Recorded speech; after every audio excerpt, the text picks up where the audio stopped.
λεπτό. Εκ μέρους της ομάδας των Πρασίνων.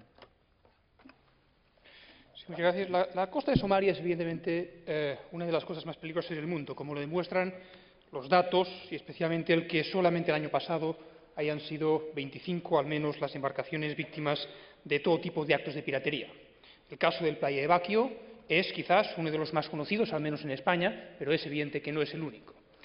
Hoy por hoy es evidente también que el Gobierno federal de transición en Somalia no dispone de recursos ni de medios para instaurar la paz y la seguridad en el país y por lo tanto mucho menos puede garantizar la seguridad en sus aguas o en zonas próximas a ella, por lo que un apoyo internacional es necesario en este sentido, en línea con lo establecido por Naciones Unidas en junio, tal y como han dicho los oradores precedentes.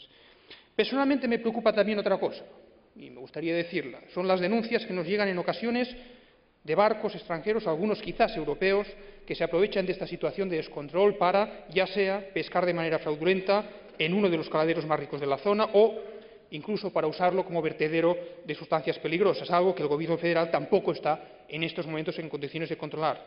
Por lo tanto, me parece que es prioritario, insisto, garantizar la seguridad de los barcos que operen en la zona de forma legítima y de acuerdo con la legislación internacional, pero también lo es, y diría que incluso más, que nos comprometamos a resolver el conflicto que asola dicho país para que, en definitiva, sean unas instituciones somalíes autónomas, legítimas y reconocidas quienes asuman la responsabilidad de salvaguardar la seguridad de la zona. Muchas gracias.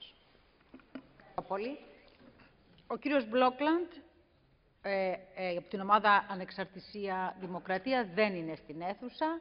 Οπότε ερχόμαστε στους ομιλητές εκ μέρους διαφόρων πολιτικών ομάδων. Ο κύριος Ντε Γκράντες Πασκουάλ έχει το λόγο για 2 λεπτά. Sí, gracias, señora presidenta. No voy a reiterar los hechos que en sí mismos han sido explicitados aquí. Yo los quiero calificar.